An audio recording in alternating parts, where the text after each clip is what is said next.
Yun, dumako naman tayo sa pet transport na pera. Ito yun, oh. Yan.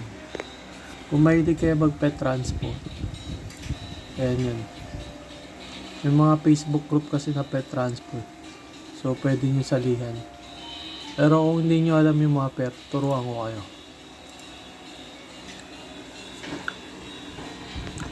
Halimbawa, ito. 1 to 15 ang minimum pair niya. Sa 15 km pababa, 450. Pag lumagpas, plus 20 ano. Pansinin nyo.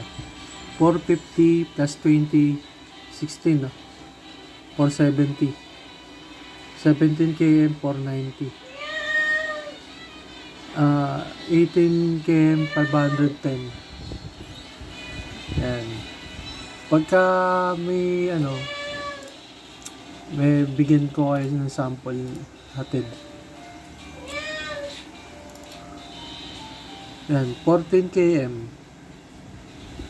Sa per matrix, ang 14 km, 450. Paano pag may nagpatid ng mas malayo?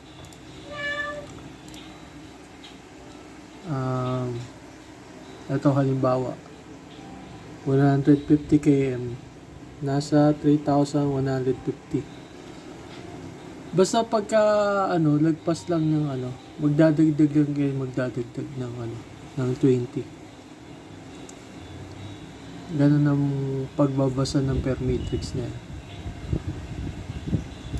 Tapos ang diskarte naman dyan, papasok kayo sa mga FB group, post nyo yung mga, ito sample, post nyo yung anong ino-offer nyo yan. Kagaya na ito. Yan. Page ko yan.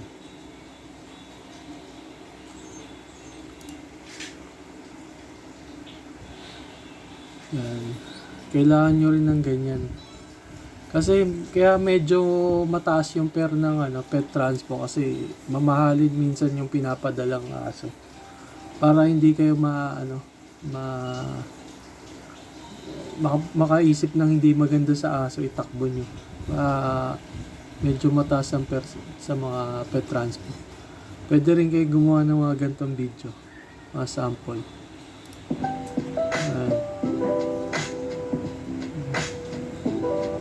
Tapos may mga mag-PPM na lang sa inyo. Ayan. Ang iba, diskarte dito. Pag may nakuha na ng isang pet transpo, hinahanapan na lang ng kasabay. Minsan medyo mababa. Okay na yun. At least, malaki rin ang kikitain mo kahit paano. Ayan. Pet transpo. Ayan, yung mga sample na post nila.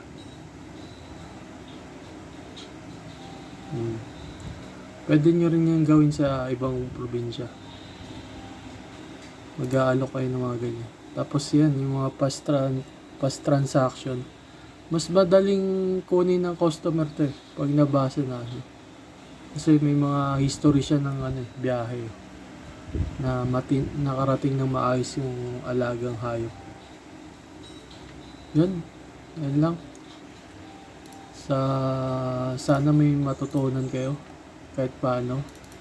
At tumatanggap din ako ng donasyon sa GCash. Yan, GCash ko. Yan.